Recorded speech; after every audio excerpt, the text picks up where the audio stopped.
Assalamualaikum warahmatullahi wabarakatuh. Saya Salma Fitrianingsi dengan NIM 2190302271 dari kelas C1.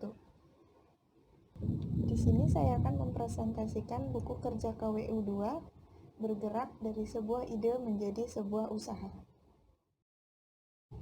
Buku kerja pertama yaitu persiapan fondasi etik dan hukum berbisnis. Produk di sini saya ada produk food and beverage dan unit usaha adalah restoran stick.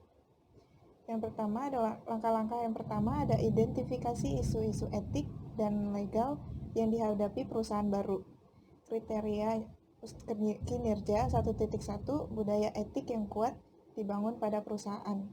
Hasil rekaman itu membangun budaya etik dapat mencakupi mengembangkan kode of conduct atau kode etik, menerapkan program pelatihan etik.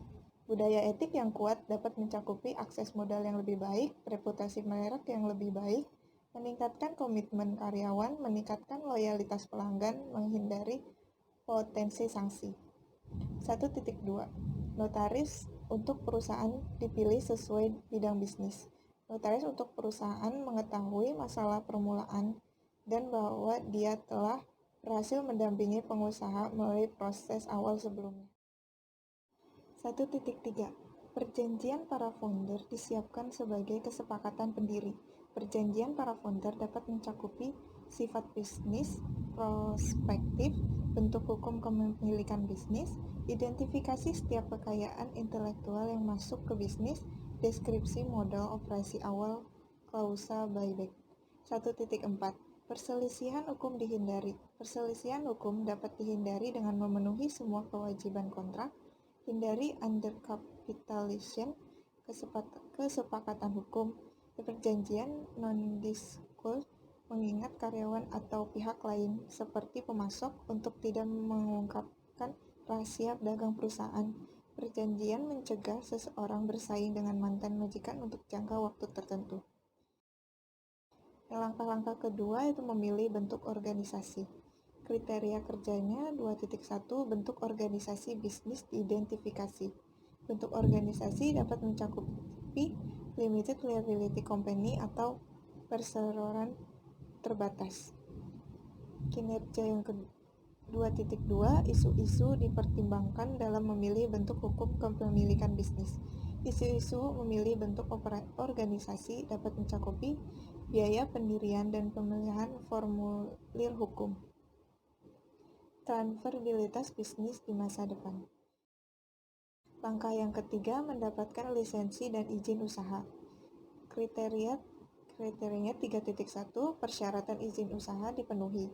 Persyaratan izin usaha dapat mencakupi syarat pengajuan SIUP online untuk perusahaan terbatas atau PT, yaitu fotokopi KTP Direktur Utama atau penanggung jawab perusahaan atau pemegang saham, fotokopi kartu keluarga jika penanggung jawab adalah perempuan, fotokopi nomor pokok wajib pajak atau NPWP, surat keterangan domisili usaha, fotokopi akte pendirian PT, dan fotokopi surat keputusan pengesahan badan hukum, surat izin gangguan HO dan surat izin prinsip, neraca perusahaan, pas foto direktur utama atau penanggung jawab pemilik perusahaan berukuran 4x6 2 lembar, materai 6.000, surat izin teknis dari instansi terkait jika diminta. 3.2 Izin pajak penjualan diajukan. Izin pajak penjualan adalah pajak sebelum pajak pertambahan nilai atau PPN yang dipungut atas transaksi penjualannya. 3.3 Izin dan izin kerja profesional dan pekerjaan didapatkan. Izin dan izin kerja profesional dan pekerjaan dapat mencakupi: pertama ada Permenkes nomor 304 tahun 1989 tentang persyaratan kesehatan rumah makan dan restoran. Kedua ada Permenkes nomor 1009-Menkes-Per-6 tentang higienis sanitasi jasa boga.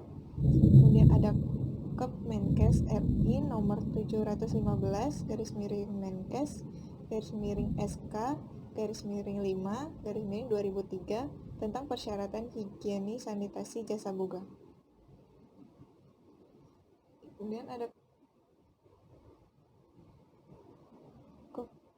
Kemenkes RI nomor 1098/Menkes/SKNI/2003 tentang persyaratan higienis sanitasi rumah makan dan restoran.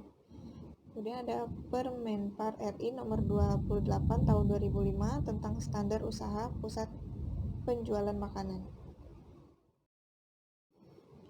Buku kerja kedua ada menilai kekuatan dan kewajiban keuangan perusahaan baru. Elemen yang pertama, identifikasi pengelolaan keuangan.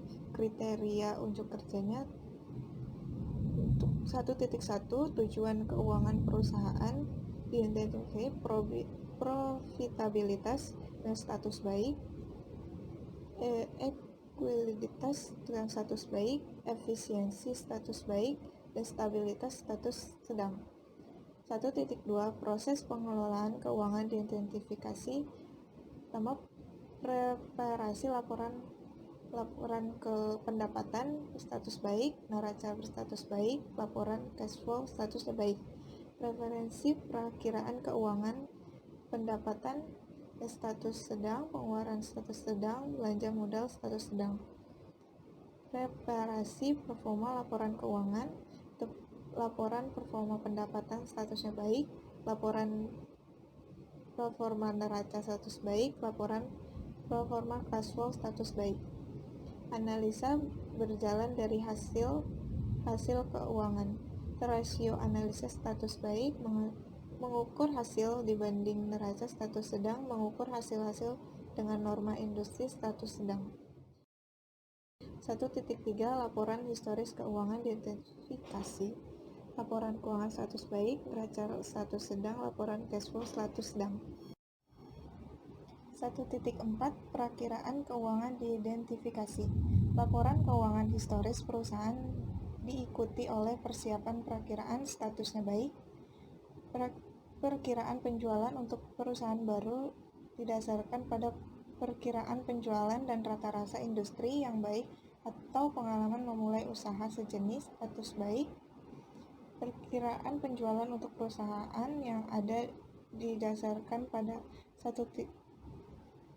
catatan penjualan terdahulu, 2 kapasitas produksi dan permintaan produk saat ini, dan 3 faktor apapun yang akan mempengaruhi kapasitas produk dan permintaan produk masa depan status baik.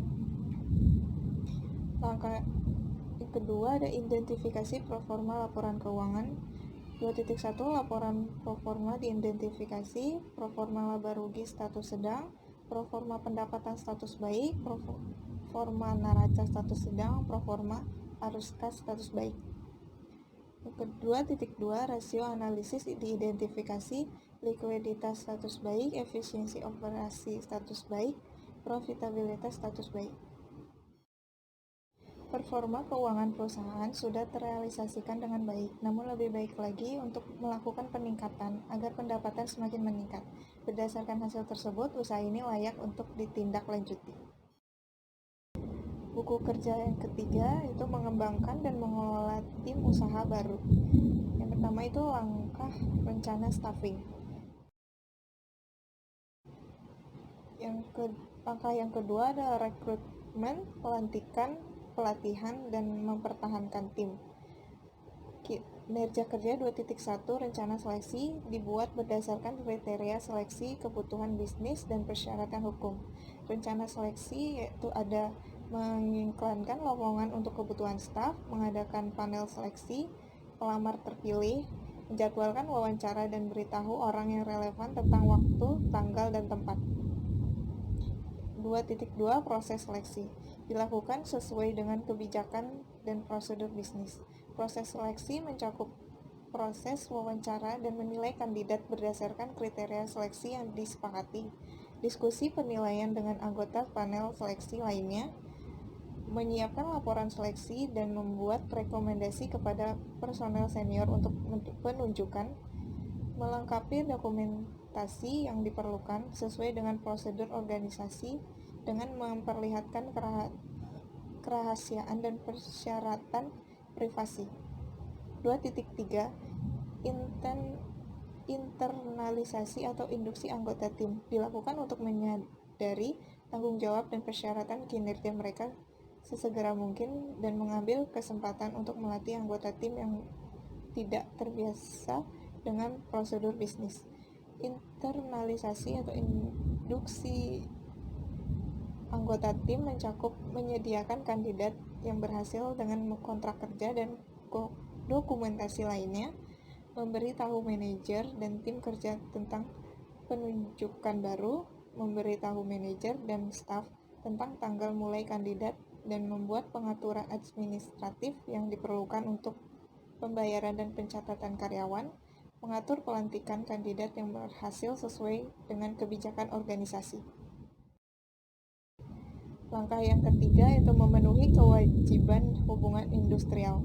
3.1 Hak dan kewajiban di tempat kerja dari pemberi kerja dan karyawan diidentifikasi sesuai dengan persyaratan hukum dan kode praktik. Hak dan kewajiban di tempat kerja dari pemberi kerja dan karyawan mencakup hak memperoleh upah, hak mendapatkan kesempatan dan perlakuan yang sama, hak mendapatkan pelatihan kerja, hak penempatan tenaga kerja, hak memiliki waktu dan kerja yang sesuai, hak mendapatkan kesehatan dan keselamatan kerja, hak mendapatkan kesejahteraan, hak ikut serta dalam serikat pekerja atau buruh, hak untuk cuti, hak khusus karyawan perempuan, dan kewajiban ketaatan, kewajiban konfidensialitas, kewajiban loyalitas. 3.2 Prinsip hubungan industrial dikembangkan secara positif dan konstruktif. Prinsip hubungan industrial mencakup kepentingan bersama pengusaha, pekerja buruh, masyarakat, dan pemerintah. Kemitraan yang saling menguntungkan, yaitu pekerja buruh dan pengusaha sebagai mitra yang saling bergantung dan membutuhkan. Dan ada hubungan fungsional dan pembagian tugas, kekeluargaan, penciptaan ketenangan berusaha, dan ketentraman bekerja, peningkatan produktivitas, peningkatan kesejahteraan bersama. Langkah yang keempat itu mengelola staf. Kriteria kerja 4.1 Alasan pengembangan staf diidentifikasi. Alasan pengembangan staf itu efisiensi, konsistensi, mengatasi kelemahan, kepercayaan diri. 4.2 Strategi dan program pengembangan staf dikembangkan. Strategi pengembangan staf memberikan kesempatan pada setiap karyawan untuk menyalurkan ide dan gagasan pribadi mereka, memberikan penghargaan atau reward kepada karyawan, mengadakan program pelatihan bagi karyawan, program pengembangan staf pelatihan, IDP, dan pengembangan profesi. 4.3 Program pelatihan dilakukan, pelatihan induksi, orientasi pekerjaan, in-service education. 4.4 Evaluasi dilakukan terhadap strategi dan program pengembangan staf dievaluasi. Evaluasi yang pertama, identifikasi dan melibatkan pemangku kepentingan utama dan jelaskan kegiatan dan tujuan. Kemudian, tentukan tujuan dan pertanyaan evaluasi Anda sambil mengidentifikasi indikator yang akan Anda ukur. Langkah yang kelima, meninjau kinerja tim. 5.1 Hasil kinerja diidentifikasi sesuai dengan kinerja bisnis. Hasil kinerja, efisiensi penggunaan sumber daya dalam menghasilkan barang dan jasa, kualitas barang dan jasa. 5.2 Kompetensi diidentifikasi untuk meningkatkan kerja tim, kompetensi pengetahuan, keterampilan, dan sikap.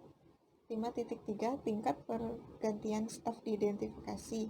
Tingkat pergantian staf terendah kurang dari 15%. 5.4 Kekompakan tim diidentifikasi dalam meningkatkan kinerja proyek secara keseluruhan. Kekompakan tim yaitu kerjasama. Ini adalah struktur organisasinya. Yang pertama ada owner, kemudian operational manager, kemudian ada store and purchasing, supervisor, kemudian membawai kapten, waiter, dan waiter, kemudian head kitchen dan membawai chef dan steward, kemudian ada kasir. Kemudian ini ada rencana staffing yang terdiri kategori okupasi, tanggung jawab, tugas, persyaratan, kebutuhan pelatihan, jumlah tenaga kerja, perkiraan mulai bekerja, dan perkiraan durasi kontrak. Tanggung jawab, tugas, dan persyaratan semuanya berbeda tergantung departemen masing-masing, begitupun perkiraan durasi kontrak berbeda sesuai kebutuhan setiap departemen.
Sekian dari saya, kurang lebihnya mohon maaf dan terima kasih.